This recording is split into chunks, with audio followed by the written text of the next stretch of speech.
मकर राशि वालों के लिए बृहस्पति का जो ये परिवर्तन होने जा रहा है वो क्या कुछ प्रभाव उत्पन्न करेगा। देखिए मकर राशि वालों, आपकी राशि के अनुसार से या लग्न के हिसाब से हम बात करें तो बृहस्पति महाराज आपके बहुत इंपॉर्टेंट ग्रह हैं। आपके तीसरे भाव के और 12वें भाव के मालिक माने जाते हैं। तीसरा भाव मित्रों का भाव है, पराक्रम का भाव है, और वहीं 12वां भाव जो है वो नुकसान का और जुर्माने का भाव माना जाता है, हानि का भाव माना जाता है। इन दोनों इंपॉर्टेंट भावों के मालिक हैं बृहस्पति, और जो स्वयं चतुर्थ भाव में इस वक्त विराजमान है।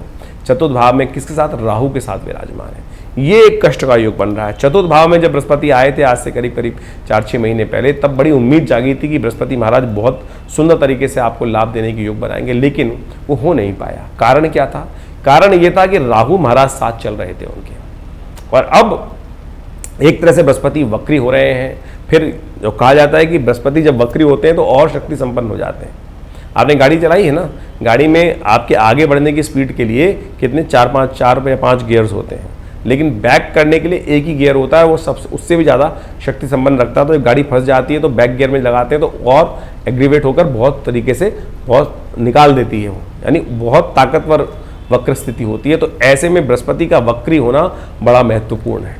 बस राहु महाराज का जो अंकुश लगा हुआ है बृहस्पति पर, वो एक कष्ट का योग बना हुआ है। तो और वो अच्छी बात यह है कि राहु भी परिवर्तन की तरफ जा रहे हैं। पिछले 16 महीने से बृहस्पति के साथ राहु, जो चतुर्थ भाव में राहु चल रहे थे, 4 महीने से बृहस्पति भी वहाँ पर आ गए थे, इसलिए शुभ फल जो बृहस्पति का था वो उतनी उम्मीद हो नहीं पाई। 21 अंश पार कर चुके होंगे मेष राशि के, यानी आधी से ज़्यादा मेष राशि का प्रभाव निकल चुका है। उम्मीद में कि अच्छा होगा, लॉटरी खुलेगी, लॉटरी खुलेगी, लॉटरी खुलेगी।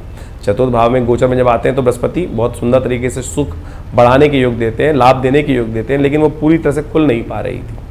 अब क्या है कि बृहस्पति वक्री हो रहे हैं, और बृहस्पति 4 महीने तक वक्री रहेंगे। 31 दिसंबर तक वक्र गति चलते चलते 21 अंश से 11 अंश पे आ जाएंगे। भरणी के तृतीय नक्षत्र तृतीय चरण से अश्विनी के चतुर्थ चरण तक वापस पदार्पण कर जाएंगे, यानी 10 अंश वापस आ जाएंगे करीब करीब। और एक दूसरी सुंदर बात क्या होगी, 30 अक्टूबर को राहु परिवर्तन कर जाएंगे, और राहु का परिवर्तन भी बहुत इंपॉर्टेंट रहेगा आपकी राशि के अनुसार से। यदि बात करें मकर राशि वालों के लिए, ये आपके संपर्कों को बढ़ाएंगे बहुत, यानी 30 अक्टूबर के बाद से हम चाहेंगे, हमें ऐसा लगता है कि एक पॉजिटिव चेंजेस की लहर आपकी राशि में, आपके जीवन में आने के सुंदर योग बन रहे हैं। देखिए इस वक्त आपकी 7.5 का अंतिम भाग चल रहा है।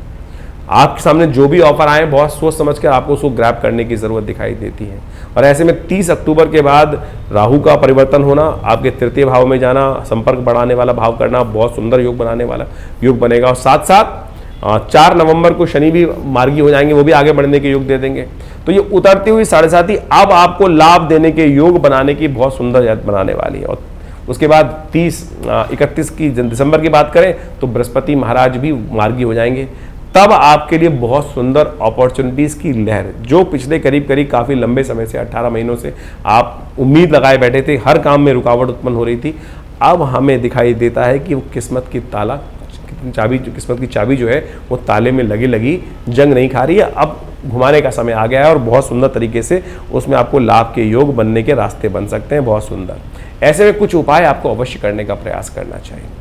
उपाय के तौर पर गौ सेवा आपके लिए सबसे श्रेष्ठ हमें दिखाई देती है। गौ सेवा यथाउचित भाव से करने का प्रयास करें। बृहस्पतिवार के दिन हो या बुधवार के दिन गाय को पालक भेज दीजिए खिलाने के लिए, चने की दाल विशेष तौर पे गाय को खिला दीजिए, ये बहुत सुंदर उपाय का। श्री गणेश की उपासना आजकल विशेष तौर पे समझे, गणेश की उपासना नित्यपति करें। गणेश जी को विशेष तौर पर दूर्वा अर्पित नित्यपति थोड़ी सी तोड़ लें, और गंगणाधिपतये नमः इस मंत्र का जप करते हुए उनको अर्पित करने का प्रयास करें। हमें दिखाई देता है कि ये परिवर्तन जो होने जाने के योग बन रहे हैं आने वाले समय में बहुत महत्वपूर्ण आपके लिए होने वाले हैं। तो आप अच्छे समझ लें कि क्या कुछ होने के योग हैं आपके लिए।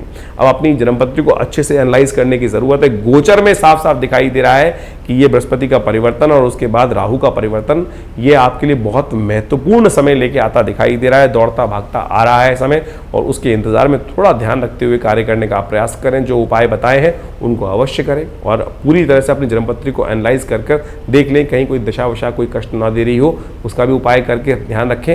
ये आने वाले 4-6 महीने जो रहेंगे बृहस्पति के परिवर्तन होने के बाद, जब मार्गी होकर बृहस्पति बन जाएंगे, तो बहुत सुंदर रहेंगे, बहुत पॉजिटिव रहेंगे, और बहुत कुछ आपको प्राप्त करने के, लॉटरी खोलने के योग बनाने वाले हैं। तो उसका इंतजार कीजिए। हमारा आश्रम दिल्ली में विवेकानंद योग आश्रम है। दिल्ली में बहुत बड़ा संस्थान है, पिछले करीब 70 सालों से कार्य कर रहा है। 1960 के दशक से ये आश्रम बना हुआ है। हमारे पिता आचार्य श्री केशव देव जी महाराज के सानिध्य में ये आश्रम स्टैब्लिश हुआ, और यहाँ बहुत सारे समाज की सेवा के कार्य किए जाते हैं, बहुत सारे सेवा भाव रखे जाते हैं। बहुत बड़ी गौशाला है आश्रम के अंतर्गत, बहुत भंडारे चलते हैं, रविवार को बहुत विशाल भंडारा होता है, मंगलवार के दिन सुंदरकांड का सुंदर पाठ होता है।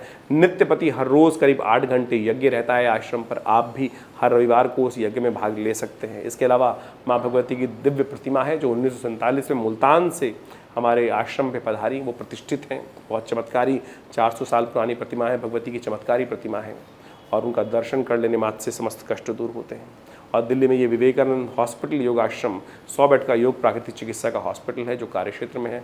भारत सरकार के साथ मिलकर कार्य करते हैं हम लोग, और बहुत सारे शोध कार्य करीब करीब 100 पुस्तक के आश्रम की तरफ से प्रकाशित हैं जो भारतीय पराविद्याओं पर है।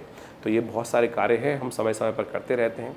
आप भी विवेकानंद योग आश्रम से जुड़े, समस्त जानकारी के लिए नीचे फ़ोन नंबर दिए हुए हैं, उनसे संपर्क साध सकते हैं। धन्यवाद, नमस्कार।